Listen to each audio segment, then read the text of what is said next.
I would love to see Cousins join this team. I think it affects our draft strategy at that point.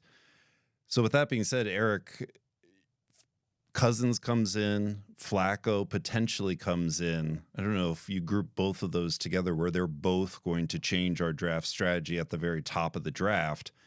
Do you look at Abdul Carter, Travis Hunter? Is there one that is the leader in the clubhouse for the Browns if they're not going to choose quarterback? Well, first, I would hope they would not take both, but nothing surprises me with this front office, so I would assume it'd be one or the other. Um, from a Browns perspective, if they are looking towards, that bridge quarterback, a bridge to where, what are they planning on doing? Are they planning for that 2026 quarterback? Then I guess, yeah, then you go for either Abdul Carter or Travis Hunter. Um, you know, they didn't have a great defense, but they had a horrific offense. So I guess Travis Hunter, if you want to be a receiver, that's not what I would do, but I could see the Browns doing something like that. I would probably more likely see the analytics portion of the Browns trade down, try to get, whoever's left, even a Mason Graham, a valuable starter, but also save those, additional picks for 2026 if that's the way you're going to go to try to get your quarterback next year. For better or worse, it might not be Andrew Berry's decision whether if he could take a quarterback next year in 2026. So that's the other part of this coin. So, yeah, I'm still sticking with the quarterback, but if they get that veteran and they think they can get by one more year, save their jobs, I could definitely see I would say Travis Hunter. I know he's more versatile. He's probably not the best guy at his position for either of the positions, but he's definitely valuable. And it's an offensive league, and the Browns were horrific on offense last year. Drew, Abdul Carter, Travis Hunter. Who are you taking? I'm taking Abdul Carter. He's simply the best player in the draft. He will wreck games the same way Miles Garrett wrecks games. And I understand the team won 3 games with a healthy Miles Garrett for the entire season. I really do get it.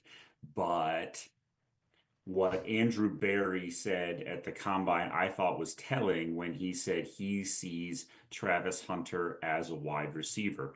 I, from what I saw, that's not what I would gravitate towards. That's not my line of thinking. I think he's going to be a very good slot cornerback who can also play wide receiver. But if NFL GMs, and particularly the case of Andrew Berry, view him as a wide receiver, I think that to me, that would eliminate him from consideration at number 2 overall. I don't think he's good enough as a wide receiver to warrant the number 2 overall selection. Abdul Carter is good enough to warrant the number 2 overall selection. You can go watch the Notre Dame game if you want to see just one game of it, or you can watch their entire season. He was the best player on a very good defense. He would make it so that teams no longer triple team Miles Garrett. They wouldn't be able to double team Miles every single snap. They would at least have to do some sort of rotation or something because you'd have somebody else, an elite level talent, on the same defensive line as him. That's the way that I would go. PFF has Abdul Carter rated as like 92 or something like that last I checked. I think that's the route they should go as well. We talk a little bit about quarterbacks. Um, I every like the narrative is that this quarterback class is weak, that it's bad, and I don't know that that is true. The quarterback class, I don't think has the elite level, can't miss, have to select at the top player, but I feel like there's probably going to be 4 first round quarterbacks taken when you look at Jaxson Dart and when you see that Jalen Milroe just ran a 4.3740. Somebody's going to select a guy like that. And I think the Browns could be in a really good spot to where they could take Abdul Carter at number 2 overall, or maybe you trade with the Giants and you pick up something else so that they can get Shedeur Sanders and you get Abdul Carter at 3. But they're in a position where they can then move back up into that first round and get Jaxson Dart or get Milroe, or maybe, wait for them to fall. If you're looking at a quarterback, I would rather have quarterback at 32 overall than 33, because you get that extra year on the quarterback contract. But there are intriguing quarterback options. I haven't even gotten into like the Will Howards of the world, who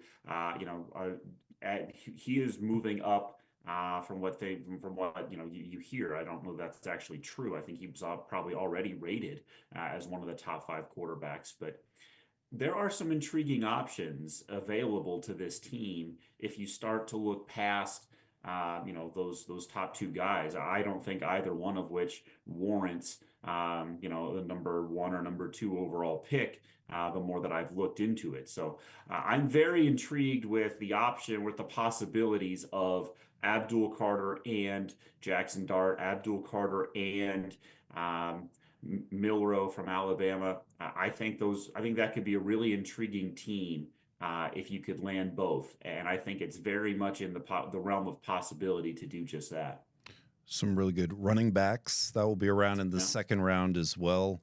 So do we trade up that mid first round, second round? Yeah, that's the sweet spot to fill in some of these gaps. Wide receiver certainly has not been a guarantee for the Browns in the second round. So maybe there's still some veterans that are out there. I think there has to be an additional wide receiver that's added to this team. But maybe that's not our largest point of need. It seems like a running back maybe at second or third round would be helpful. We'll get into those as we get closer to the draft. I'm definitely on the side too of, take a flyer on one of these other quarterbacks. Take a flyer on Will Howard. Maybe jump in front of the Steelers so they can't take Howard away from Ohio, and give him a chance long term. Certainly like the idea of Cousins coming in. But yeah, I would go Abdul Carter, have that unstoppable force, thinking of how well that had worked for the Eagles in some of their long playoff runs.